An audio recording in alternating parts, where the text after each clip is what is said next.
ગિરનાર ચડવામાં એટલું બધું ટ્રાફિક હતું કે રસ્તો થઈ ગયો લોક. જય માતાજી, સવારમાં નાઈન ધોઈને તૈયાર થઈ ગયા. આજે ચડવાનું છે ગિરનાર. પણ સૌથી પહેલા તો નાસ્તો કરી લીધો ને આવી જાય ડાયરેક્ટ ગિરનાર. તો લખી નાખો કોમેન્ટમાં જય ગિરનારી. ગિરનારના 30 પગથિયા ચડતા આવે છે કડપ્પા આશ્રમ. અહીંયા તો જોરદાર મોજ હતી. તો ગિરનારમાં 33 કરોડ દેવતાઓનો વાસ છે, તો અલગ અલગ દેવી દેવતાઓના દર્શન થઈ જાય. થોડું ચાલે તો આવી ગયું પાણીની સેવા, તો પાણી પી લીધું. ગિરનાર ડુંગરો ચડતા ઘણા બધા વાંદર પણ જોવા મળે છે, પણ તેનાથી સાવધાન રહેવું. અલગ અલગ વેશભૂષાધારી જોવા મળે છે. જય ગિરનારી.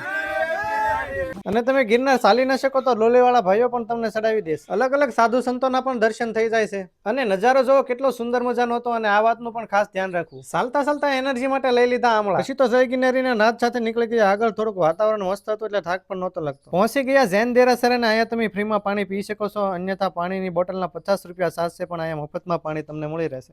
આ સંત જો એક પગ નથી છતાં પણ ડુંગરો ચડે છે. આનાથી અમારો પણ ઉમંગ વધતો હતો. થોડોક આગળ આવેલા રસ્તો હાવ લોક થઈ ગયેલો હતો. એટલી બધી ભીડ હતી કે હાલવાની પણ જગ્યા નથી. તમે જોઈ શકો છો કેટલી બધી ભીડ છે. અને પછી જાણવા મળ્યું કે આટલી ભીડ ઠેઠ ગુરુ દત્તાત્રેય સુધી છે, ઉપર સુધી. 1 કલાકની રાહ જોયા પછી એક લાઈન થઈને એક બાજુથી ધીમે ધીમે ચાલવા લાગ્યા. પહોંચી ગયા અંબાજી મંદિરને કરી નાખ્યા અંબાજી માતાના દર્શન. અંબાજીથી ગુરુ દત્તાત્રેય સુધી જવા માટે એટલી ભીડ હતી કે એની વાત પૂછોમાં. જો કેટલું બધું ટ્રાફિક છે.